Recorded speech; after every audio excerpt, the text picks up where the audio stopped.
that coming out of Jack Yates, man, and all the jobs I had, and when I put that Jack Yates on that application, trust me, those white people, I'm just gonna show you just how far that name Jack Yates have carried me through the jobs I had. Okay, first of all, it carried me to the first 7-Eleven, first black manager there. Took me to RC, which I was the first young black to get on the route, 'cause they didn't have but 2 blacks working. And I was the second black, and he was an older guy, had been working at Canada Dry. So I was the first young black to go there. I was the first young black to go to work at Rainbow Bakery. I mean, it's sad, but man, I would change a job like people would change their shoes. I mean, 'cause they was that much in demand for me to work. And I wouldn't take no mess, man. I quit them in a heartbeat. Yes, folks.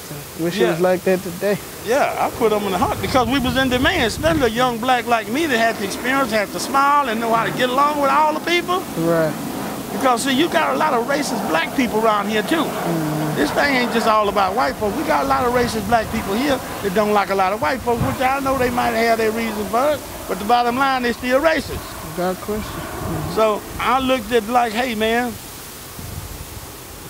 I took advantage of that.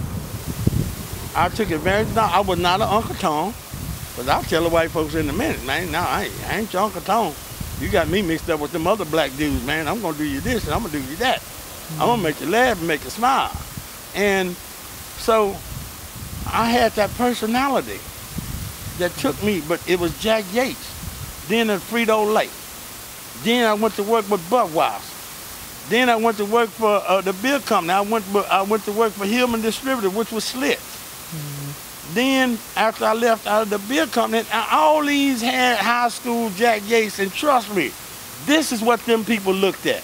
Jack Yates and my personality, I was hired. Bottom line, I was hired just that quick. And the references and the people that they knew that used to run up against me on the routes and knew how well I got along with all my customers.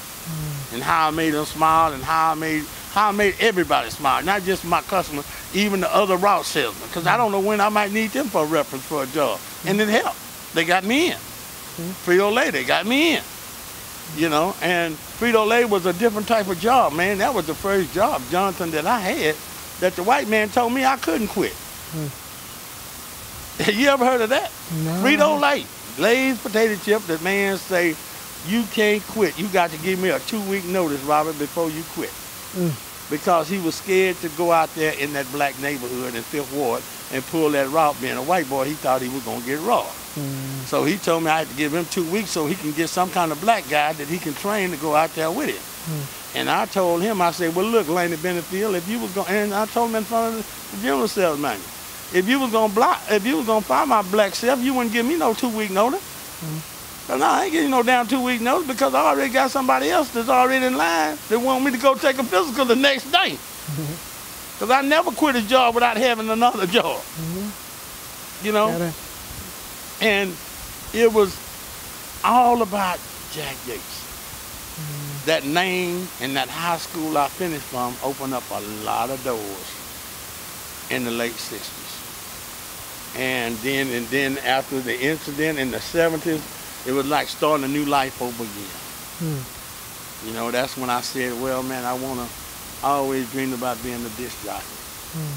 And that was the opportunity to be around good people like Paris Healy and good people like Bobby Earl, bless his soul, to help me, teach me how to work the board, and especially Bobby Earl. He took a chance on Rick firing him just to keep me in there to keep him working and teach me how to run the board.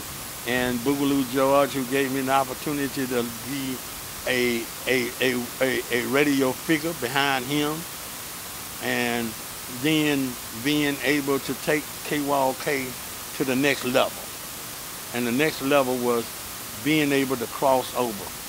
And this is what blacks have to do if they just like gonna win anything. You got to cross over. You got to get rid of this black mentality and look at the right mentality. If you want to cross over and win something and help your people. Because if you looked at Obama, he didn't go in there talking about he's Africa, he's this and he's that, and he's for the black. No.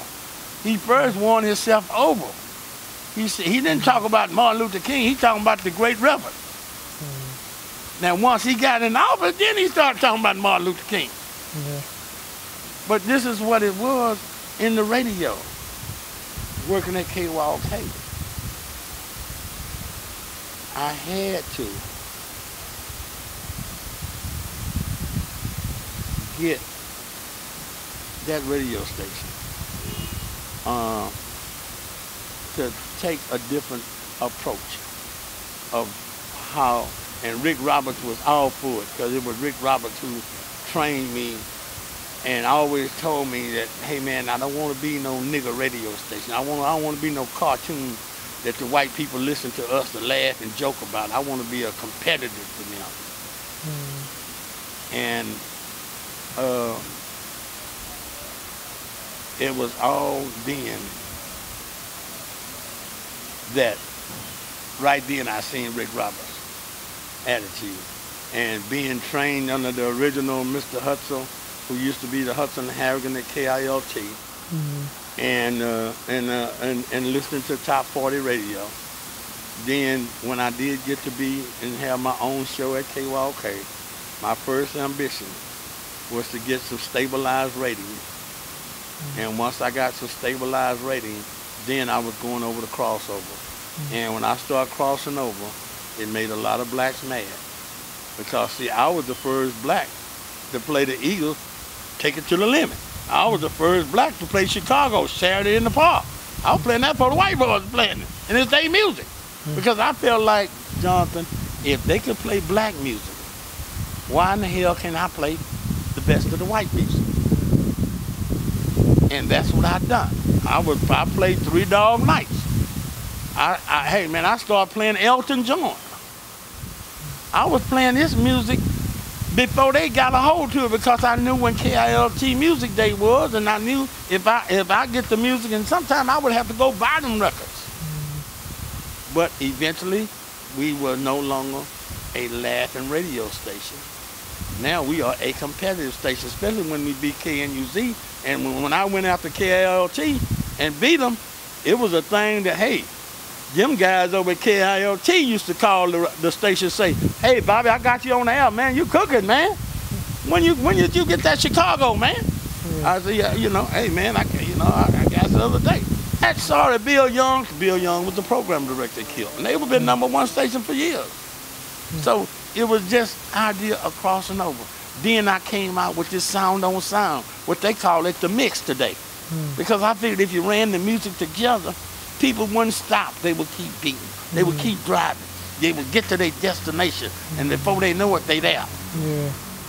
And I would put the music on top of music, what they call a flow. We would flow with the music. So all of those things I bought in the radio. And I felt good. And I didn't bring it in through me, because it wasn't my intention. It was God.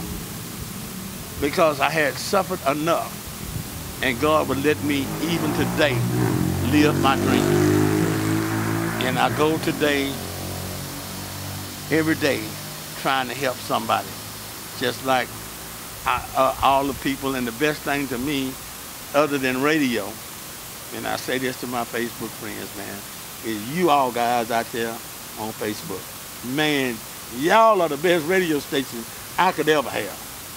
I mean, I got people that look at my thing, Jonathan, I don't care what I put up on the upload. They go in there and look at it. You know, and that gives me confidence to keep doing these things. You know, and bring out these subjects and give the young people, the youth, a knowledge that, hey man, if this old guy's out there doing this, it's something we need to be doing. I need to get with him. Then we started the Jack Yates Me and Breakfast Club. Ronnie Mitchell started, Ronnie Branch started it. And all I did was promote it, which that's all I ever been doing in my life, is promoting. Because everybody here, Boo Lee, that's a household name. See what I'm saying? It is what it is, Jonathan, but it's true. People know Boo Lee that I don't even know. Sometimes I have to ask, who the hell is Bootleg? Because everybody know him. And it's to where now, Jonathan, it's all about the social media, getting this message out there for these people. That's why I say, man, and ain't no day promised, man. I'm just going to show you this before I end this interview, is that our last breakfast meeting, Ollie Kelly was there. Ollie never missed a breakfast meeting, you know, and I'm going to make sure that we can do something for his wife, and ain't no more than give him a shirt with Brenda Kelly and Ollie Kelly name on it and Jack Yates Men Club. Ollie was at the meeting, and he always come early. Him and Brenda always come early. And they leave early, because I know Ollie. I've been knowing him since I was in junior high school. He didn't like to be around people a whole lot with his leg appetizing and the sugar off and not being the Ollie Kelly like he want to be. So I was going to take a picture with him and Brenda together. But they left when I was bringing in the equipment. Let me just show you how quick life is. They left before I could bring in the equipment. And just when I brought in the equipment, still me running out to the car to get a picture, I say, oh, never mind. I'll catch Ollie at the next meeting. Ollie gone. Just that quick. You know, and when we started this breakfast meeting, we started a long time ago. Ronnie Brent started it. And he had it where we shook a hill game where all the people that were raised up together over by the YMCA, where your mom and your auntie and your family, your grandmother and them had their home on Rosewood. And all of them was together, and we all stayed together. But then it didn't take off the way we wanted it to take off, the way Ronnie wanted it to take off. Because what Ronnie's thing was to do, and it's very successful today, because now they got a women's club at Jack Yates.